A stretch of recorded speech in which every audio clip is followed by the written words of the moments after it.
So if you're looking for an eye mask that's going to relieve your eye strain, headaches, or dry eyes, then this is a sleep mask you should really check out. So first off, I'd like to thank the company for sending this out to me to try out. This is a super nice silk eye mask here that has this heating function right here.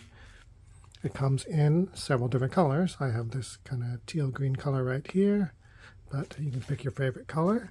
You can see it is this really nice silk material.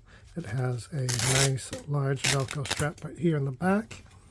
And then the control is right here on the front. The power button, temperature settings, 4 different temperature settings.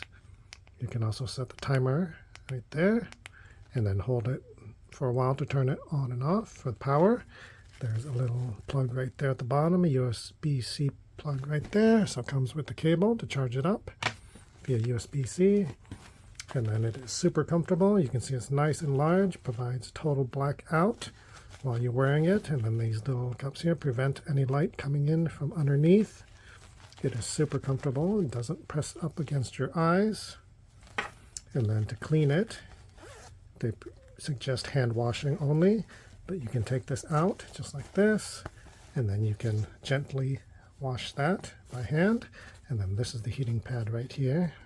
And then you just take that out, and when you're done, you slide it right back in. So yeah, if you're looking for a super nice heated sleep mask, be sure to give this one a try.